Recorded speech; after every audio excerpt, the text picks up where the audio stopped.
এবার আমি জানতে চাইব প্রাপ্তবয়স্ক হওয়ার ব্যাপারে। প্রাপ্তবয়স্ক হওয়ার যে বয়স পশ্চিমা দেশগুলোতে এভাবেই বলা হয়।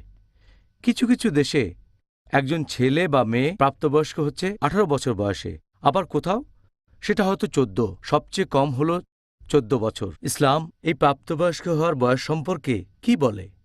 পৃথিবীর বিভিন্ন দেশের আইনের কথা যদি বলতে হয়, ভারতে প্রাপ্তবয়স্ক হওয়ার বয়স হচ্ছে 18 বছর, ইন্দোনেশিয়ায় 19 বছর, যুক্তরাজ্যে সেটা আবার 16 বছর।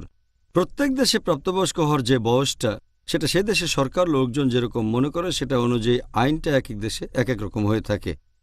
কিন্তু ইসলামে রোজা রাখা ফরজ হয়, নামাজ পড়া ফরজ হয়, ইবাদত করা ফরজ হয়ে যায় যখন সে সাবালক বা সাবালিকা হয়ে যায়। এখানে মূলত শর্ত হচ্ছে 3টা। যদি এই 3টার যে কোনো একটা শর্ত পূরণ হয়, তাহলে ধরা হবে যে সেই ছেলে বা মেয়ে প্রাপ্তবয়স্ক।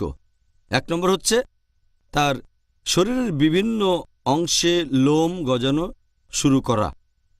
2 নম্বর, ছেলে বা মেয়ের বয়স যখন 15 বছর, অথবা ছেলেদের ক্ষেত্রে বীর্যস্খলন হচ্ছে স্বপ্নদোষ বা এরকম কোনোভাবে, অথবা যদি মেয়ে হয় তখন যদি তার রজস্রাব শুরু হয়ে যায়। যখন থেকে একটা মেয়ের রজস্রাব শুরু হবে তখন থেকেই তাকে প্রাপ্তবয়স্ক বলে ধরা হবে। হতে পারে তার বয়স 10-এরও কম, কিন্তু যেদিন থেকে তার রজস্রাব শুরু হবে সেদিন থেকেই তাকে ধরে নেওয়া হবে যে সে তখন প্রাপ্তবয়স্ক বা সাবালিকা হয়ে গেছে। এই ব্যাপারটা বেশ ইন্টারেস্টিং, কারণ আপনি তখন বললেন যে একটা মেয়ে 10 বছর বয়সে প্রাপ্তবয়স্ক হতে পারে, আর পশ্চিমা দেশেও এরকম বলা হয়। আর এখনকার দিনে এটা বেশ কমন।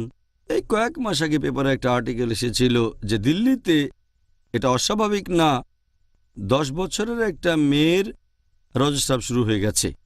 যদি 9 বছরের কমে শুরু হয়ে যায় তখন সেটা একটা দুশ্চিন্তার ব্যাপার। পশ্চিমা দেশগুলোতে একই।